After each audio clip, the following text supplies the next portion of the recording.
사무엘상 21장 8절부터 15절까지 한 절씩 교독하겠습니다.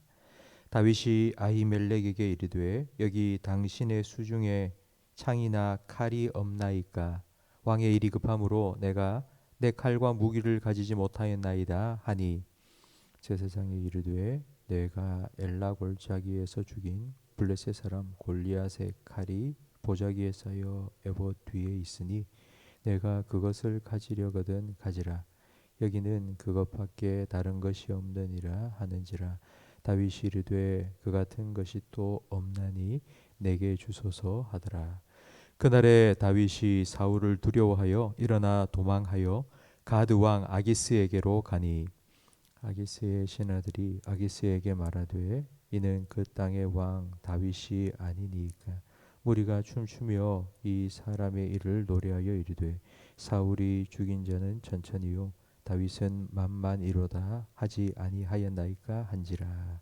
다윗이 이 말을 그의 마음에 두고 가드 왕 아기스를 심히 두려워하여 그들 앞에서 그의 행동을 변하여 미친 채 대문짝에 그저거리며 침을 수염에 흘리매 아기스가 그의 신하에게 이르되 너희도 보거니와 이 사람이 미치광이로다. 어찌하여 그를 내게로 데려왔느냐? 내게 미치광이가 부족하여서 너희가 이 자를 데려다가 내 앞에 미친 짓을 하게 하느냐? 이 자가 어찌 내 집에 들어오겠느냐 하니라. 아멘. 사울 왕은 다윗을 죽이려 했습니다. 다윗은 어쩔 수 없이 왕궁을 떠나야 했고 자기 생명처럼 자기를 사랑해 주는 절친 요나단과 이별해야만 했습니다. 이제 다윗을 도와줄 사람은 아무도 없습니다. 왕이 현상 수배를 내린 다윗을 도와줬다가 자기도 죽을 수 있기 때문입니다. 21장 1절에 이제 갈 곳이 없던 다윗은 노업에 있는 제사장 아히멜렉을 찾아갔습니다. 이곳은 다윗이 하나님을 예배하기 위해 하나님께 기도하기 위해 자주 찾았던 곳입니다.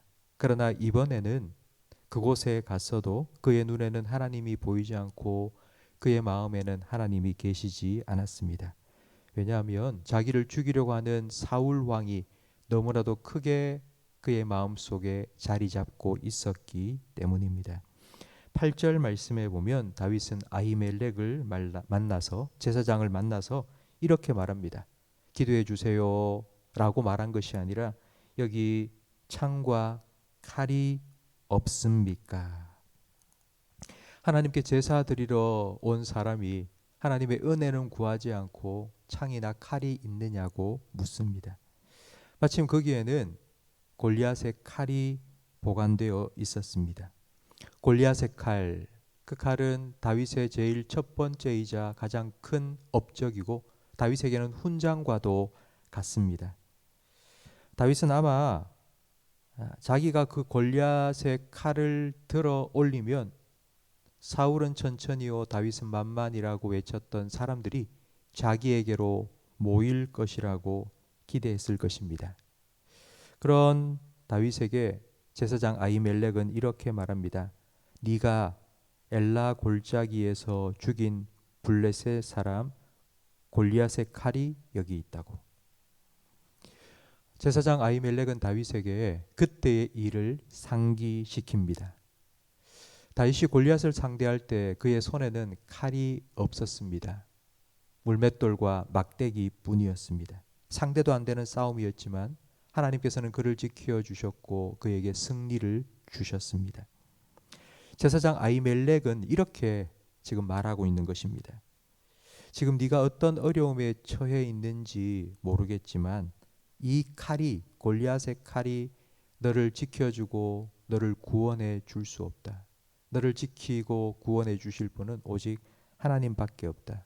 골리앗의 손에서 너를 구원해 주신 하나님께서 너를 구원해 주실 거다. 그래도 네가 이 칼이 필요하다면 가지고 가도 된다. 과연 다윗은 제사장 아히멜렉의 말을 귀담아 들었을까요? 아닐까요? 바로 그 다음 10절 말씀에 보면 우리가 알 수 있습니다.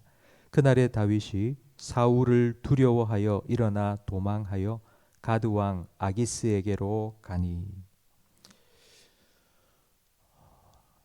하나님께 기름 부음 받은 이스라엘의 왕이 될 다윗이 그곳을 떠나 블레셋 가드 왕 아기스에게로 갔습니다. 다윗이 죽인 골리앗은 가드 사람입니다. 그러니까 원수에게로 자기의 몸을 맡기기 위해서 망명 간 것입니다. 아기스 왕은 귀순 용사와 같은 다윗을 환영했습니다. 하지만 그의 신하들은 그런 생각이 아니었습니다. 왕이여, 이 자가 골리앗을 죽인 다윗입니다. 정탐을 하러 온 것이 분명합니다. 그를 살려두면 안 됩니다. 죽여야 됩니다. 자기 스스로 함정에 빠진 것이고 도간에 든 쥐마냥 꼼짝없이 죽게 되었습니다. 12절 말씀에 보니 다윗이 이 말을 그의 마음에 두고 가드 왕 아기스를 심히 두려워했습니다. 사울을 두려워해서 이스라엘을 떠나 가드로 왔는데 그곳에서 아기스를 더 두려워하게 된 것입니다. 사람을 두려워하면 이 사람을 피하면 또 이 사람을 만나고 여우를 피했더니 범을 만나는 꼴이 계속될 수밖에 없습니다.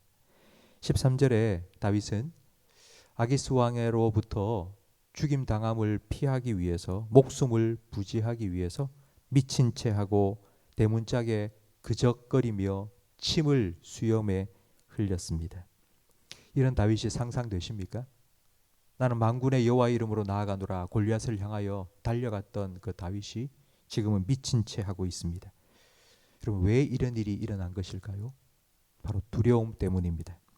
사람에 대한 두려움이 커지면 하나님에 대한 믿음은 작아질 수밖에 없습니다.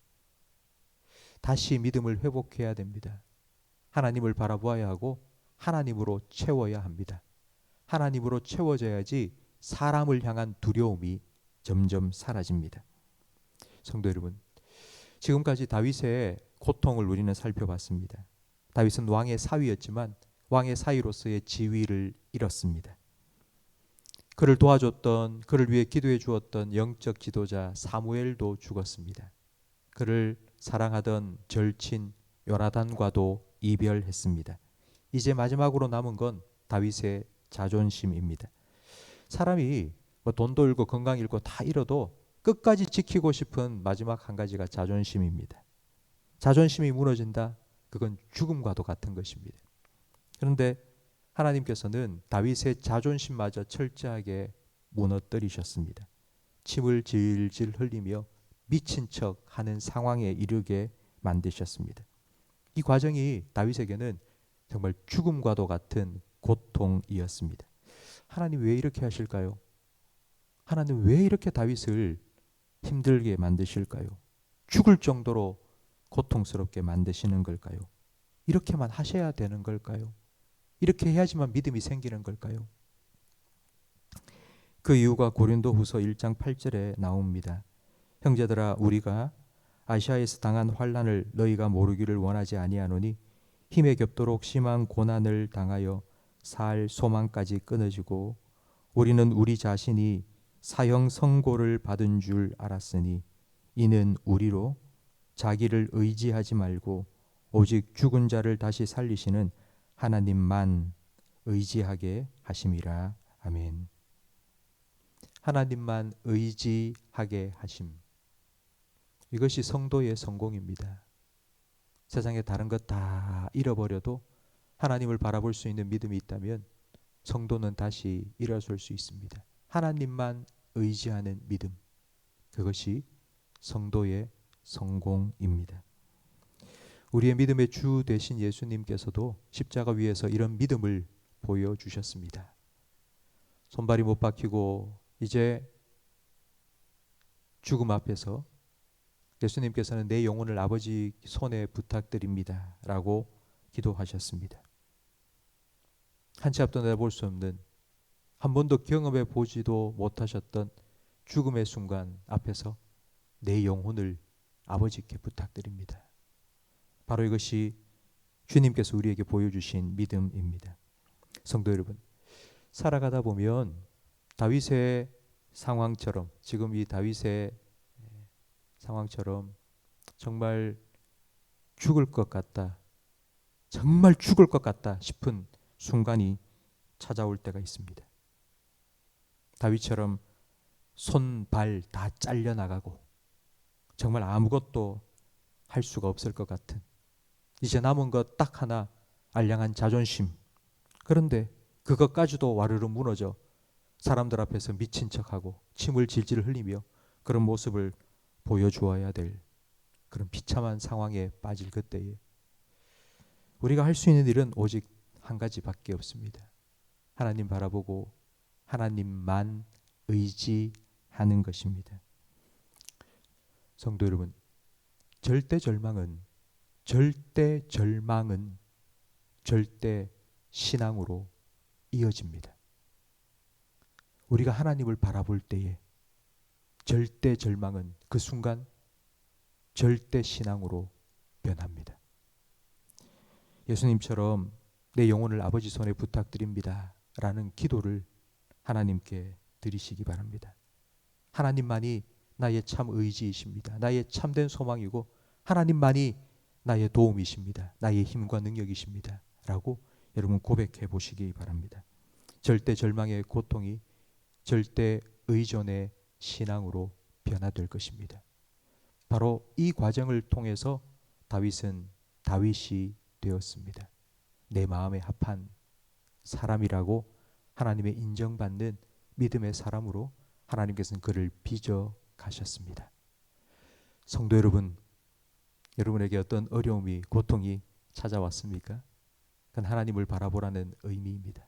여러분 마음속에 염려와 걱정이 몰려옵니까? 사람에 대한 두려움이 찾아듭니까? 하나님에 대한 믿음이 조금씩 빠져나가고 있다는 증거입니다. 다시 하나님 바라보시고 하나님 의지하시고 하나님만 바라볼 수 있는, 하나님만 나의 소망이라고 고백할 수 있는 믿음이 여러분에게 다시 생겨나기를 주님의 이름으로 축원합니다. 오늘 이 기도의 시간이 그렇게 하나님을 바라볼 수 있는 기도의 시간이 되기를 간절히 바랍니다. 기도하겠습니다. 하나님 아버지, 우리의 믿음 없음을 도와주시옵소서. 우리에게 믿음을 더하여 주시옵소서. 사방이 우겨쌈을 당한 것 같은 그때에 하나님을 바라볼 수 있는, 하나님만 바라볼 수 있는 절대 신앙을 저희들에게 허락하여 주시옵소서. 세상의 걱정과 염려를 가득 안고 이 자리에 나와 하나님을 찾으며 기도할 때에 주님 주시는 참된 평안을 우리에게 허락하여 주셔서 걱정 근심 다 사라지게 하시고 하나님으로만 기뻐하며 즐거워할 수 있는 믿음을 우리에게 회복시켜 주시옵소서. 예수님 이름으로 기도합니다. 아멘.